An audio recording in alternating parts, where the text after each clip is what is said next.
Bienvenidos a Milenio Mercados en Perspectiva, aquí como todas las semanas, con el licenciado Jorge Gordillo, director de Estudios Económicos de Cibanco, y su servidor Manuel Somoza, para platicar de temas económico-financieros de México y en el mundo. Y ya en este momento muy cercanos al fin de año, lo que quisimos es hacer una reflexión sobre lo que ha sucedido en los mercados bursátiles más importantes del mundo. No sobra decir que fue un año verdaderamente difícil, donde la mayor parte de las bolsas perdieron dinero, fueron muy pocas, poquitísimas las ganadoras, y las razones fueron múltiples. En primer lugar, un crecimiento inusitado de la inflación. A partir del 24 de febrero se enfrentó el mundo a una atrocidad que fue la invasión de Rusia a Ucrania, con efectos muy nocivos para Europa. En fin, ha sido un año muy complicado y se ha notado, y eso hizo o trajo como consecuencia que las bolsas tuvieran una contracción muy importante. Hay que decir que sí, venían las bolsas en el mundo en lo general de años con grandes utilidades, aún en las épocas de pandemia. Bueno, pues aprovechando esto, yo les voy a platicar, por ejemplo, en Estados Unidos, cuál fue el resultado de sus bolsas de valores. Tenemos que el Nasdaq es un índice muy importante donde cotizan muchas de las empresas tecnológicas que en este periodo han sido de las más castigadas, pues perdió 30%. Después el Standard & Poor's, que es el índice más robusto, donde están las 500 empresas más importantes que cotizan en la bolsa de Nueva York, pues perdió el 18.3%. Y cuando vemos el Dow Jones, que es quizá el más conocido y el menos importante, pues también vemos una contracción del 8.6%. Por contraste, una de las pocas bolsas del mundo que tuvo un rendimiento positivo en dólares este año es la bolsa de Brasil, con un rendimiento positivo del 4.7%. Y a la Bolsa Mexicana de Valores, honradamente, no le fue mal. Tuvo apenas una contracción del 3.9%, con lo cual se ve muy bien comparada con el resto. En Europa las cosas son muy parecidas. Las bolsas europeas en conjunto perdieron como el 16%.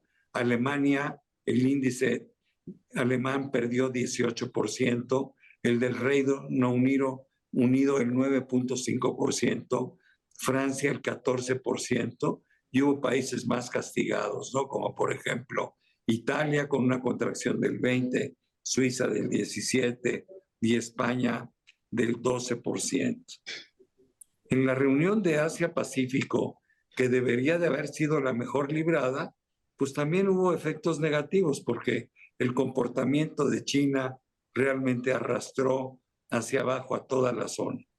El mercado chino perdió en dólares 27%. Yo creo que es una de las bolsas que más perdió junto con Nasdaq. La bolsa japonesa también perdió el 19%, la de Hong Kong 17%.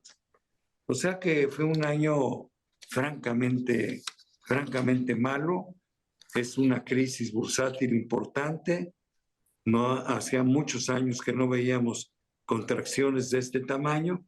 Sin embargo, déjenme decirles lo siguiente. Estuve analizando las crisis como esta en los últimos 50 años y el promedio que se tardaron las bolsas en recuperar fue de 18 meses.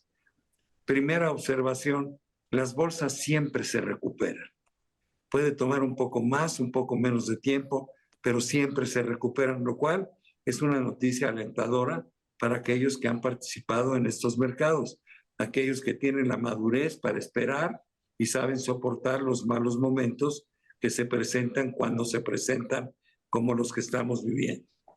Pero también en un análisis bastante serio que han hecho las gentes del licenciado Gordillo, creemos que la oportunidad de recuperación está enfrente.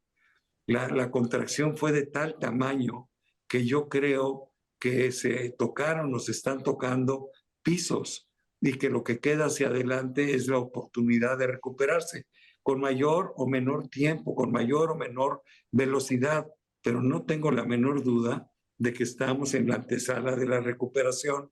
Y yo le pediría al licenciado Gordillo que nos diga un poco cuál es la expectativa de crecimiento sobre los precios actuales de los distintos índices que mencioné yo anteriormente.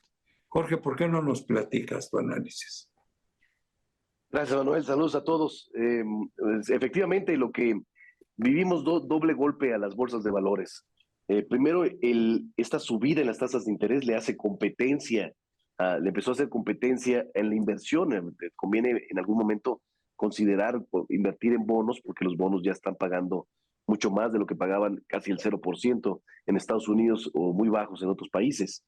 Y luego, lo que puede provocar este aumento en las tasas de interés tratando de contener la inflación, que es enfriar a la economía que viene de post-COVID, que viene con dificultad de recuperación en la crisis por la pandemia. Este imposible enfriamiento claramente le pegó en la perspectiva y en la percepción de los inversionistas sobre el mercado bursátil. Y esta corrección lo que ha provocado es que a las condiciones actuales o a las condiciones que se vienen para el 2023, que son complicadas, con una posible recesión temporal, te agarre el mercado mucho mejor, en una posición mucho más barata, mucho más atractiva, y eso con esa simplemente nos hace pensar que va a haber una mejora en el rendimiento. Se va a seguir corrigiendo el múltiplo, el precio por utilidad. ¿Por qué? Pues porque en algún momento sí veremos algunos malos reportes de las empresas al principio de año que se empiezan a ver dificultadas en sus utilidades, pero con los precios que se tienen seguirán siendo muy atractivas y creemos que van a observar rebotes muy interesantes. En el caso de Estados Unidos, el Nasdaq tenemos una expectativa de consenso de crecimiento de alrededor de 25%, para el Dow Jones y el Standard Poor's cercanos al 14%, 15%. En el caso de México y Brasil, que fueron de los menos golpeados este año, hay todavía expectativas de que puedan generar un crecimiento arriba del 20%, aunque en estas dos economías el riesgo es un poco mayor. Para Europa, la expectativa es que pueda crecer alrededor del 15-16%, para China alrededor del 20%, Japón alrededor del 14%. Sí, yo estoy de acuerdo contigo. Me gustaría tratar de explicarle a la audiencia algunos de los términos que usaste y que usamos nosotros para fines de análisis, como el famoso múltiplo, ¿no? Bueno, pues el múltiplo es un numerito que es la consecuencia de dividir el precio de una acción entre las utilidades de la empresa, y a lo que nos lleva es a decir cuántas veces está dispuesto el inversionista a pagar por las utilidades de la empresa en ese año. En el índice Nasdaq, el múltiplo promedio pues andaba en 40 veces, 40 veces las utilidades, pues siempre parece muy exagerado, aunque por el otro lado, estas empresas tecnológicas pues justifican ese múltiplo porque han generado utilidades con una velocidad brutal, ¿no? El crecimiento de las utilidades también va en relación con lo que uno está dispuesto a pagar por ellas. Sin embargo, ese múltiplo de 42 se baja hacia adelante a 25 veces, o sea, están a la mitad del múltiplo. Eso quiere decir que ya están en precio, que aún quedándose el múltiplo en 25 veces multiplicado por las utilidades que tengan en el año, pues van a poder ser capaces de generar un rendimiento para el inversionista a través del precio de 20-25% en el caso del Nasdaq. Ahora bien, son mercados de riesgo, todos van a tener un comportamiento pues muy individual. Ya dentro de los índices las acciones harán también lo propio, como dice el licenciado Gordillo, vamos a poder ver grandes utilidades en algunas, en otras a lo mejor vemos contracciones también muy importantes, pero en el global yo sí estoy convencido que estamos en la antesala de la recuperación y que esta crisis, como casi todas las que hemos visto en el pasado, pues va a tener una duración de entre 18, 12 y 24 meses para ser conservador. Ahora bien, el consejo al final, los que se metan a invertir en acciones lo deben de hacer primero sin crédito. O sea, a mí siempre la vida me ha enseñado que meterme a inversiones de riesgo con dinero prestado es una pésimo consejo. Hay que meter dinero de veras que no estemos apalancados, número uno. Y aparte poner el dinero que sabemos que no vamos a necesitar en los próximos 24 meses, porque ese es el plazo que tenemos que darnos para evitar, si sucede algo que no tengamos en el radar, tener y darle el tiempo a que las bolsas se recuperen.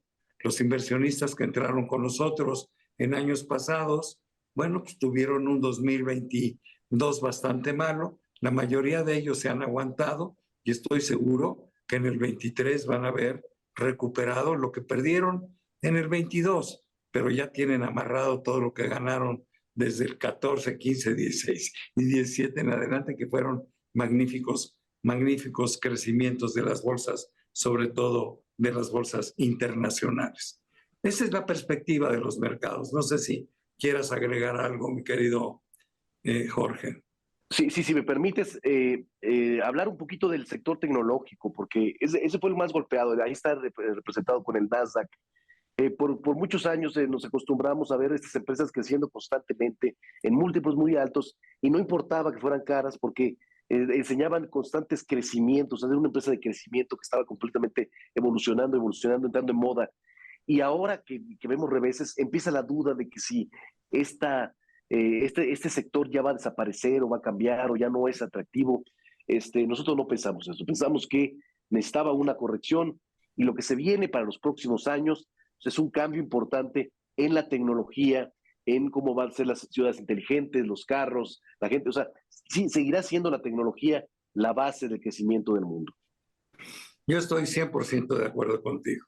Pero bueno, es nuestro último programa de este año.